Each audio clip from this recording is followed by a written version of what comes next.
오늘은 출애굽기 19장 23절 말씀입니다. 모세가 여호와께 고하되 주께서 우리에게 명하여 이르시기를 산 사면에 지경을 세워 산을 거룩하게 하라 하셨사온즉 백성이 시내 산에 오르지 못하리이다. 아멘. 그래서 출애굽기 19장은 이스라엘 백성이 시내 산에 도착했고 하나님께서 제3일에 시내 산에 강림하셨습니다. 그래서 모세가 이제 산에 하나님을 만나러 갔는데 하나님께서 모세한테 내려가서 얘기하라고 했습니다. 백성들은 올라오지 마라.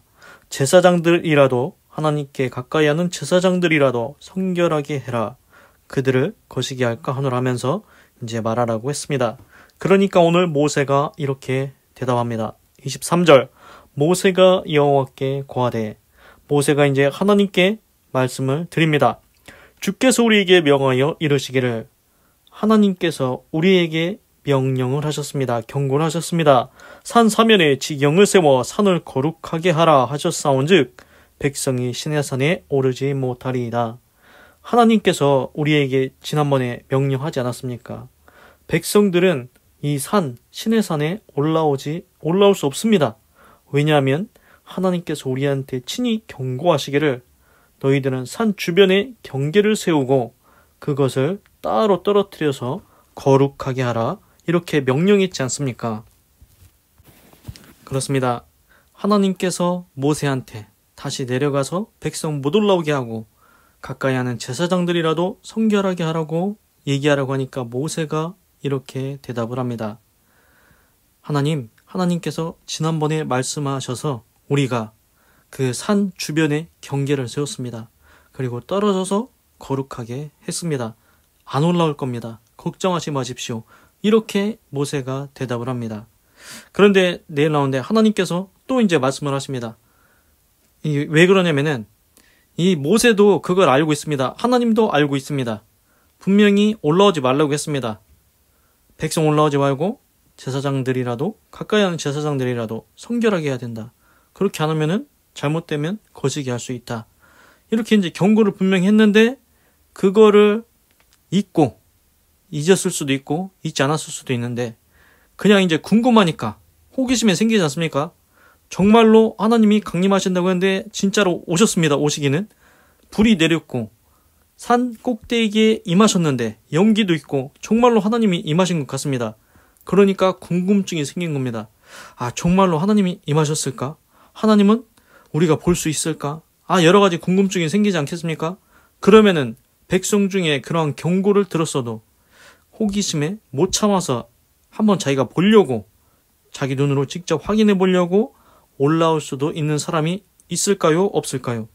그런 사람이 있을 수도 있다는 겁니다. 그런데 하나님께서는 혹시 그런 사람이 와서 올라오다가 죽을까봐 이제 다시 한번 경고하라고 하시는 것 같습니다. 그래서 보면은 이제 하나님께서 말씀하셨는데 또 말씀하시고 또 경고하시고 그런 것 같지 않습니까? 그런데 이 마음을 우리가 알 수 있습니다. 보십시오. 부모들이 자식들이 뭔 일을 하려고 할 때, 잘못된 일을 하려고 할 때, 위험한 일을 하려고 할 때 뭐라고 합니까? 너 하지마. 거기 올라가지마. 너 잘못하면 떨어진다. 한 번만 말합니까? 아닙니다. 또 얘기합니다. 너 하지마. 여러 번 얘기합니다. 왜 그렇습니까? 알면서도 그 아이가 호기심 때문에 혹시라도 궁금해서라도 자기가 직접 한번 올라가 보려고 부모가 그렇게 하지 말라고 해도 올라가는 애들이 있습니다. 그러면 어떻게 됩니까? 다칩니다. 그렇습니다. 부모도 자식이 잘못될까봐 다칠까봐 너 하지 말라고 여러 번 얘기합니다. 그게 몰라서 얘기하는 게 아니고 호기심 때문에 잘못해서 아이가 다칠까봐 그래서 얘기해 주는 겁니다. 하나님도 그렇게 말씀하시는 것 같습니다. 너희들 이스라엘 백성들 이 산에 지금 올라오면 안 돼. 가까이 하는 제사장들이라도 성결케 해야 된다. 그렇지 않으면은 잘못될 수가 있어. 거시기 될 수가 있다고 오늘 또 경고하십니다. 여기서 하나님의 지극한 사랑이 보이지 않습니까? 자녀를 사랑하기 때문에 부모가 그렇게 계속 경고하는 겁니다. 하나님도 우리 인생에 오늘도 경고하실 때가 있을 겁니다. 너 그 길로 가면 안 된다. 그 길로 가면 안 된다. 계속 경고하실 때가 있습니다. 하나님께서 솔로몬한테도 그 다윗 왕의 아들 솔로몬 있지 않습니까? 지혜왕 솔로몬 처음엔 잘했는데 나중에 이제 잘못된 길로 갔는데 우상 섬기지 말라고, 그렇게 하지 말라고 두 번이나 하나님께서 경고를 해주셨습니다. 그래도 솔로몬이 돌이키지 않아서 잘못되긴 했는데 하여튼간 하나님은 오늘도 우리 인생에 개입하십니다. 우리한테 경고해 주십니다. 내 아들아, 너 그 길로 가면 안 된다. 하나님은 또 말씀하시고 또 말씀하십니다. 우리를 사랑하기 때문입니다. 하나님은 영원하시지만 우리 인생은 한 번 가고 나면 없기 때문입니다. 우리 인생은 안개와 같다고 했습니다.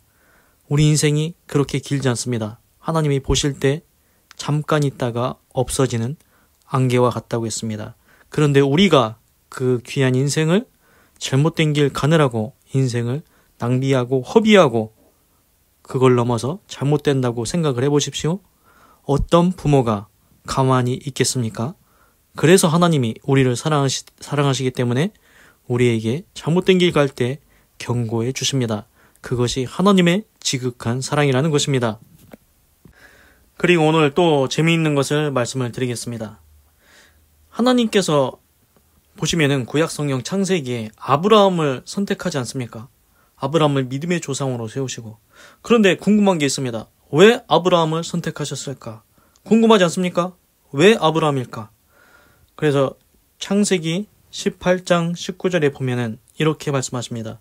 내가 그로, 아브라함입니다. 내가 그로 그 자식과 건속에게 명하여 여호와의 도를 지켜 의와 공도를 행하게 하려고 그를 택하였나니 이는 나 여호와가 아브라함에게 대하여 말한 일을 이루려 함이니라. 그래서 하나님께서 아브라함을 택하신 이유를 말씀하십니다. 내가 그를 선택을 했다. 아브라함을 선택을 했다. 왜? 아브라함이 그의 자녀들, 그의 가족들을 지도하라고, 가르치라고. 그렇습니다. 아브라함이 자기의 가족과 자손들을 가르치라고 선택을 했습니다. 어떻게 가르치라는 겁니까? 영어로 보니까 right and just. right은 옳은 일, 그리고 just는 정당한 일. 공과 의를 행하라고. 공과 의를 행해서 하나님의 길을 지키도록 자식들과 가족들을 가르치라는 것입니다. 그렇습니다. 보시면은 알지 않습니까? 하나님께서 아브라함만 택한 게 아니고 아브라함을 통해서 아브라함의 자식들과 가족들도 모두 공과 의를 행해서 하나님의 길을 지키기를 원한다는 것입니다. 그래서 제가 생각할 때는 뭐냐면은 하나님은 하나님을 경외하는 자손을 만들기를 원하십니다. 하나님을 경외하는 자손. 너만 하나님 경외하냐? 아니다. 너만 하나님의 길을 지키고 공과 의를 행하냐? 안 된다. 너 120년 살면은 너 가지 않냐? 너로 끝나면 안 된다. 네 자손들 있지 않냐? 네 아들들, 네 손주들 다 하나님을 경외하고 공과 의를 행하고 하나님의 길을 지키도록 네가 가르치라는 겁니다. 네 후손들도 그렇게 만들라는 겁니다. 그게 하나님이 원하시는 겁니다. 그래서 아브라함의 오래 살아야 됩니다. 왜 그렇습니까? 아브라함이 하나님께 어떻게 하는지 그 아들 이삭이 봅니다. 그 손자 야곱이 봅니다. 그렇습니다. 아브라함 할아버지는 이렇게 했었지. 야곱이 그걸 기억한다는 것입니다. 이게 왜 중요합니까? 사람이 책을 통해서나 텔레비를 보거나 지식을 얻을 수 있습니다. 그런데 사람들이 흔히 이런 말 하지 않습니까? 눈으로 보는 게 100번 듣는 것보다 눈으로 보는 게 훨씬 나아. 그렇습니다. 우리 아이들은, 사람들은 100번 귀로 듣는 것보다 한 번 눈으로 보는 것, 그게 더 많이 남습니다. 그것보다 더 중요한 게 무엇이겠습니까? 함께 하는 것입니다. 함께 하는 것. 예수님이 12제자를 데리고 다니셨습니다. 12제자를 3년 반인가? 3년을 데리고 다니셨습니다. 같이 다니면서 뭐합니까? 귀신 쫓고 병 고치고 약한 것을 고치시고 천국 복음을 전파하시고 그 모습을 다 봅니다. 죽은 자도 살려내는 모습도 봅니다. 그 모든 모습을 보면은 어떻게 합니까? 아, 그래. 예수님이 살아 계셨을 때 이렇게 했었지. 그걸 따라하는 겁니다. 사람은 본대로 따라합니다. 보는 것을 배운다는 것입니다. 그래서 우리가 우리 후세대를 위해서 어떻게 해야 됩니까? 보여줘야 됩니다. 내 삶을 통해 보여줘야 됩니다. 내 삶이 믿음의 본이 되어야 된다는 것입니다. 그래, 우리 아버지는 이렇게 했었지. 우리 할아버지도 이렇게 하나님을 경외했었지. 공과 의를 행했지. 하나님의 길을 이렇게 지켰지. 그것을 보여줘야 되는 겁니다. 그게 가르치는 겁니다. 보여주면 그게 가르침이 됩니다. 그래서 예수님의 12제자들, 예수님의 모습을 봤지 않습니까? 3년 따라다녔습니다. 다 보았습니다. 그래서 훌륭한 제자들이 되었습니다. 그렇습니다. 우리도 다 누군가의 부모입니다. 누군가의 할아버지가 됩니다. 그렇지 않습니까? 그러면 우리가 무엇을 보여줘야 됩니까? 후세대들이 하나님을 경외하며 살 수 있도록 하나님께서 원하시는 공과 의를 행하고 하나님의 길을 지키는 모습, 이렇게 하는 거다라고 보여줘야 됩니다. 그래서 이제 아브라함이 175세인가 그 정도 살았는데, 그래서 오래 살아야 되지 않겠습니까? 오래 살아야. 그러면 아들도 보고 손주도 보고 증손자도 보고, 아, 우리 할아버지, 우리 증조 할아버지, 고조 할아버지 이렇게 하나님을 경외했었지. 그렇습니다. 그 본을 보여주어야 됩니다. 그리고 또 한 가지 있습니다. 뭐가 있습니까? 왜 장수하면 좋습니까? 그 사람 때문에 다른 사람이 살 수가 있다는 것입니다. 믿음의 사람 한 사람 있으면은 그 사람 때문에 다른 사람도 살아납니다. 아브라함이 축복의 통로이지 않습니까? 축복의 근원이 됐습니다. 아브라함 주변에 있던 자들 다 잘 살게 됩니다. 복을 받습니다. 지금은 어떻습니까? 신약성경에 보면은 예수님 한 분 때문에 그 당시에 있는 여러 사람들 많이 살아났습니다.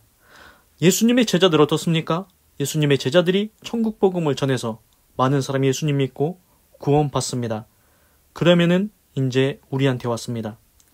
한 사람이 예수님 믿으면은 그 사람은 끝납니까? 아닙니다. 그 사람이 오래 살면 좋은 점이 무엇입니까? 그 사람 때문에 전도받는 사람, 천국 복음을 듣는 사람 많아진다는 것입니다. 네가 오래 살면은 너 때문에 살아날 자들 있다는 것입니다. 네가 천국 복음을 전해서 네가 전도해서 살아날 자가 있다는 것입니다. 그래서 내 인생 오래 살아야 됩니다. 하나님께서 원하시는 것, 너한테 주신 소명, 네가 천국 복음 전해야 될 자들이 있다. 만약에 네가 여기서 네 인생 끝이라고 생각하지? 그러면은 네가 전할 천국 복음을 듣고 살아날 자들이 못 듣고 잘못될 수도 있다. 너는 이때까지 하나님이 정해진 이때까지의 수명을 다하고 오라는 겁니다. 그 가는 길 가운데 내가 천국 복음을 전해서 천국에 갈 자들이 있다는 것입니다. 그래서 보면은 그 성경에, 신약 성경에 사도행전에서 사도 바울은 내가 차라리 하나님과 함께 있는 것이 더 좋사오나 이제 하나님께서 맡겨주신 소명을 이루기 위해서 이제 달려간다고 하면서 이방인한테 복음을 전합니다. 그래서 사도 바울 입장은 그겁니다. 내가 예수님 믿었으니까 저는 이제 천국 가는 게 더 낫습니다. 이렇게 얘기를 합니다. 그런데 아직 이 땅에서 해야 될 소명이 있기 때문에 이제 하나님의 복음을 전파하고 다닌다고 얘기를 합니다. 그런데 이걸 생각해 봐야 됩니다. 그러면은 다 예수님 믿었으면은 이미 다 천국 가지 않습니까? 그러면 천국 가면 좋다. 좋습니다. 그런데 문제는 뭐냐면은 나는 천국 가도 좋은데 나를 통해서 예수님 믿고 구원받을 자들 있지 않겠습니까? 나만 구원받습니까? 아닙니다. 내 가족, 친척 전도 안 합니까? 다 전도하고 하나님께서 맡겨주신 소명 다 이루고 그렇게 해야 가는 게 옳다는 것입니다. 그리고 한 가지 또 재미있는 것을 말씀을 드리겠습니다. 시편 82편에 보면은 이렇게 나옵니다. 하나님이 하나님의 회 가운데 서시며 재판장들 중에서 판단하시되, 하나님이 재판장들 중에서 판단하신답니다. 너희가 불공평한 판단을 하며 악인의 낯 보기를 언제까지 하려느냐. 이제 재판장들이 뭘 합니까? 불공평한 판단을 하고 있답니다.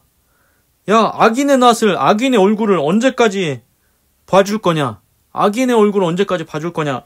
이렇게 말씀하십니다. 그러면은 뭘 해야 되냐? 3절에 이렇게 얘기하십니다. 가난한 자와 고아를 위하여 판단하며, 가난한 자, 고아 있지 않습니까? 그 사람들 위해서 재판하라는 겁니다. 판결해 주라는 겁니다. 그리고 곤란한 자와 빈궁한 자에게 공의를 베풀라는 겁니다. 곤란한 자, 빈궁한 자도 뭐 가난한 사람이긴 한데 빈궁한 자한테 공의를 베풀라는 겁니다. 돈 없다고 재판 굽히면 되겠습니까? 돈 없는 사람이라고 빈궁한 자라고 해서 잘못된 재판 판결을 내리면 안 된다는 겁니다. 공의를 베풀라고 합니다. 그래서 이 부분을 더 정확하게 영어로 보니까 가난한 자와 고아를 위해서 판단해라. 여기서는 영어로는 weak, 약한 자, 그리고 fatherless, 아버지가 없는 자, 약하고 아버지가 없는 자들을 보호해주라는 겁니다. defend, 보호해줘라. 그리고 곤란한 자와 빈궁한 자에게 공의를 베풀라. 이거는 영어로 보니까 poor, 가난한, and oppressed, 눌려있는 자, 억눌린 자, 가난하고 억눌린 자의 의로움을 유지해줘라. 지켜줘라. 그리고 4절에는 가난한 자와 궁핍한 자를 구원하여 악인들의 손에서 건질지니라 하시는도다. 그래서 영어로 보니까 weak, 약한, 그리고 needy, 부족한, 결핍된, 궁핍한 자입니다. 그 사람들을 rescue, 건져주라는 것입니다. 악인의 손에서 건져내라고 말씀하십니다. 그래서 시편 82편에는 전체적으로 보니까 가난한 자, 고아, 곤란한 자, 빈궁한 자, 가난한 자, 궁핍한 자 이렇게 나옵니다. 그래서 이 사람들을 위해서 뭘 하라는 겁니까? 보호해줘라. 보호해주고 의로움을 지켜줘라. 공의를 베풀어라. 그리고 악인의 손에서 건져내라. 그래서 재판장들한테 하나님께서 요구하십니다. 너희들 가난한 사람, 궁핍한 사람, 고아들 지켜주고 그리고 의로움을 유지시켜줘라. 공의를 베풀어줘라. 그리고 구원해줘라. 구해줘라. 너희들 힘 있지 않냐? 능력 있지 않냐? 권세 있지 않냐? 누가 줬냐? 성경에 이런 말씀하십니다. 하나님께서 높이시기도 하시며 낮추시기도 하신다. 너희들 권세 누가 줬어? 너희들 힘을 누가 줬냐? 하나님께서 주신 거 아니냐? 그런데 왜 악인들의 손에서 안 건져내냐? 이렇게 말씀하십니다. 그래서 이걸 보면 우리가 뭘 할 수 있습니까? 하나님은 우리가 적극적으로 개입하기를 원하십니다. 너 힘 있잖아. 너 권력 줬잖아. 그러면 네가 악인들의 손에서 그 사람들 건져내. 하나님께서 이렇게 말씀하십니다. 네가 가서 구원하라는 것입니다. 네가 가서 건져내라는 것입니다. 네가 움직이는 것 자체가 하나님의 역사, 하나님의 응답이 된다는 것입니다. 하나님이 우리를 무엇으로 사용하신다고 했습니까? 의의 병기로 사용하신다고 했습니다. 의의 병기. 그러면은 하나님께서 나를 의로움을 행하라고 부르셨습니다. 아까 아브라함 왜 부르셨습니까? 자손들에게, 가족에게 공과 의를 행하라고 부르셨습니다. 하나님은 우리가 의를 행하기를 원하십니다. 건져내기를 원하십니다. 구원해내기를 원하십니다. 하나님만 구원하십니까? 아닙니다. 우리에게도 힘과 능력과 권세를 주신 이유는 악인들의 손에서 가난한 자, 궁핍한 자를 건져내라고 힘과 능력과 권세를 주신 것입니다. 그래서 하나님은 우리가 하나님의 의로움을 행하기를 원하십니다. 너를 통해서 의를 이루고 싶다는 것입니다. 너 하나님의 사람아, 네가 의를 행하기를 원한다는 것입니다. 하나님은 우리를 부르실 때 우리한테 원하시는 모습이 있습니다. 너뿐만 아니라 너와 네 가족들 모두, 네 자손들 모두 공과 의를 행해서 하나님의 길을 지키면서 살기를 원한다. 그걸 원하십니다. 나 혼자 끝 아닙니다. 내 자손도, 내 가족도 다 그렇게 되기를 원하십니다. 하나님은 우리가 공과 의를 행하기 원하십니다. 그리고 가만히 지켜보는 게 아니고 적극적으로 개입해서 건져내기를 원하십니다. 너 힘 있지 않냐? 너 능력 있지 않냐? 네가 구원하라는 것입니다. 보십시오. 간단하게 아이가 어떤 개가 쫓아오고 있습니다. 큰 개가 쫓아오고 있습니다. 그러면은 아이가 도망가고 있는데 어떤 부모가 가만히 보고 있을 겁니까? 부모는 힘이 있지 않습니까? 능력이 있지 않습니까? 가서 개를 막든지 개를 하여튼간 거시기 하지 않겠습니까? 그렇습니다. 부모는, 힘이 있는 부모는 자기 아이를 지키기 위해서 개를 막습니다. 힘이 있지 않습니까? 가만히 내버려 둡니까? 아닙니다. 개입합니다. 적극적으로 건져냅니다. 하나님은 그 모습을 원하십니다. 너희 재판장들아, 너희들 힘 있지 않냐? 권력 있지 않냐? 능력 있지 않냐? 왜 가난한 자들, 빈궁한 자들, 악인의 손에서 건져내지 않느냐? 하나님은 우리에게 의로움을 원하십니다. 공의를 베풀기를 원하십니다. 기도하겠습니다. 하나님, 오늘은 출애굽기 19장 23절을 읽고 묵상해 보았습니다.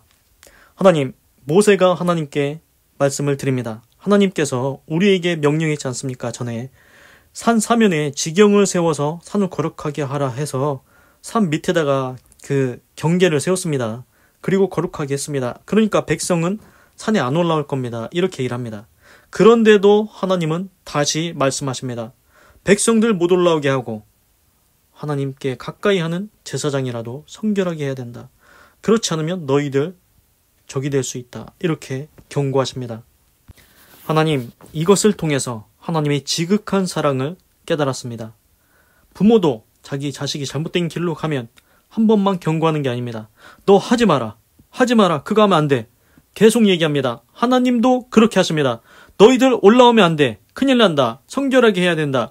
계속 말씀하십니다. 우리를 사랑하시기 때문에 계속 경고하십니다. 하나님, 우리가 인생을 살아가지 않습니까? 우리가 잘못된 길로 가려고 할 때도 있고 가고 있을 때도 있습니다. 하나님, 우리 인생을 그냥 내버려 두지 마시고 우리가 잘못된 길을 가려고 하면은 경고하여 주시옵소서, 막아 주시옵소서. 하나님께서 기뻐하시는 믿음의 인생의 길을 갈 수 있도록, 의롭고 선한 길을 갈 수 있도록 우리 삶을 끝까지 견인하여 주시옵소서. 하나님, 아브라함을 택하신 것은 아브라함이 자기 가족과 자손들에게 공과 의를 행하게 해서 하나님의 길을 지키도록 가르치라고 하시려고 아브라함을 택했다고 했습니다. 아브라함 일찍 죽으면 됩니까? 아닙니다. 아브라함 장수해야 됩니다. 왜 그렇습니까? 아브라함이 하나님을 경외하는 모습, 공과 의를 행하는 모습, 하나님을 사랑하는 그 모습을 자식에게도 보여주고 손주에게도, 증손자, 고손자에게도, 후손들에게, 가족 전체한테 하나님을 어떻게 섬기는지 그 모습을 보여줘야 됩니다. 보고 배웁니다. 같이 살면서 배우게 됩니다. 그대로 본대로 자식들은 그대로 행하기 때문입니다. 하나님, 또한 우리를 통해서 우리가 장수하면 우리를 통해서 천국 복음을 듣는 자들이 많아집니다. 네가 복음 전해서 구원받을 자 있다는 것입니다. 지금 당장 너 믿었다고 천국 가냐? 아니다. 네가 당장 천국 가면 너는 좋을 수도 있지. 그런데 네가 복음을 전해야만 구원받을 자들 있지 않냐? 네 가족들, 친척들 어떻게 할 거냐? 네가 복음을 전해야 되지 않겠냐? 그러니 너는 이 땅에서 네 삶의 수명 동안 네가 가진 소명이 있지 않냐? 그 소명, 천국 복음 전파하고 많은 자들 예수님 믿고 구원받을 수 있도록 그렇게 해야 된다는 것입니다. 하나님께서 우리 인생의 수완을 정해 두셨습니다. 당장 예수님 믿고 천국 가는 것도 좋지만 내가 복음을 전파해서, 천국 복음을 전파해서 그 말을 듣고 천국에 갈 자들도 많이 있습니다. 어떤 사람은 다른 나라에서는 주 예수를 믿으라, 그리하면 너와 내 집이 구원을 받으리라, 이 말 한마디를 못 들어서 예수님을 몰라서 아예 그냥 천국에 못 가는 사람들도 있습니다. 그런데 내가 그 복음을 전하면은 내 주변에 있는 사람들, 가족, 친척 듣고 회개하고 죄사함 받고 성령 받고 예수님 믿고 천국 갈 자들이 반드시 있다는 것입니다. 그리고 하나님께서는 그렇게 구원하기를 원하시고 계십니다. 하나님, 내 인생에 주신 하나님의 소명, 천국 복음을 전파해서 많은 사람이 예수님 믿고 구원받을 수 있도록 하나님께서 역사하여 주시옵소서. 내 시대에 태어난 사람은 내가 전도해야 됩니다. 하나님, 전도해서 예수님 믿고 구원받을 수 있도록 하나님께서 그들의 마음을 움직여 주시옵소서. 지금 예수님을 믿어야 됩니다. 미국에 빌리 그레이엄이라는 유명한 목사님이 있습니다. 부흥회 설교하고 그렇게 많이 하셨습니다. 근데 설교 끝에 꼭 결단의 시간이 있었습니다. 지금 결단하십시오. 예수님을 믿기로 지금 결정하십시오. 항상 그렇게 말씀하셨습니다. 우리가 그래, 좋은 말이야, 좋은 말이야. 나중에 믿으면 되지. 이렇게 넘어갈 겁니까? 아닙니다. 지금 결단을 해야 됩니다. 내가 마음에 결정을 해야 된다는 것입니다. 성경에 뭐라고 말했습니까? 마음으로 믿어 의에 이르고, 마음으로 믿겠다는 것, 그게 무엇입니까? 내 의지입니다. 내가 결단하겠다는 겁니다. 마음으로 믿어 의에 이르고, 내가 이제는 믿겠다고 결단을 내리겠다는 겁니다. 언젠가 한 번은 꼭 결단을 해야 됩니다. 내가 예수님을 믿겠다. 그게 오늘이 되기를 바랍니다. 하나님 또한 시편 82편을 통해서 하나님의 마음을 알았습니다. 너희 재판장들, 가난한 자와 고아와 궁핍한 자들, 그들을 보호해주고 의의를 공의를 베풀고 또한 건져내라고 하셨습니다. 너희들 힘 있는데 왜 악인의 손에서 안 건져내냐고 책망하시는 것 같습니다. 하나님께서는 우리에게 힘과 능력과 권세를 주셨습니다. 우리가 구경꾼처럼 팔짱 끼고 지켜보기를 원치 않으십니다. 내가 너한테 힘 줬잖아. 개입하기를 원하십니다. 직접 건져내기를 원하십니다. 너는 하나님의 사람이다. 너는 의의 병기다. 이렇게 부르셨습니다. 하나님, 우리가 인생을 살아가면서 건져낼 자들이 있지 않습니까? 적극적으로 개입해서 건져낼 수 있도록 역사하여 주시옵소서. 하나님의 의의 병기의 역할을 잘 감당할 수 있도록 인도하여 주시옵소서. 하나님, 새로운 걸 깨달았습니다. 재판장들이 가난한 자, 그런 사람들, 궁핍한 자, 악인의 손에서 건져내는 것, 그걸 알았는데 새롭게 또 깨닫는 것은 사단의 손에 빠진 자들, 사단의 종이 된 자들, 죄인이 된 자들, 사망에 끌려가는 자들, 그 영혼을 건져내는 것, 그것도 적극적인 개입입니다. 지금 예수님 안 믿고 사단의 손에 끌려다니는 사람, 네가 복음 전파해서, 천국 복음 전파해서 구원해내라고, 적극적으로 건져내라고 그렇게 말씀하시는 것 같습니다. 하나님, 오늘도 주님의 복음을 전하니 이 복음을 듣고 꼭 모두 다 예수님 믿고 구원받게 하여 주시옵소서. 하나님 감사합니다. 사랑합니다. 찬양합니다. 주님 홀로 영광 받으소서. 사랑이 많으신 예수님의 이름으로 기도드립니다. 아멘. 건강하시고 예수님 믿고 구원받으시고 예수 내 구주 하나님의 축복이 임할지어다. 아멘.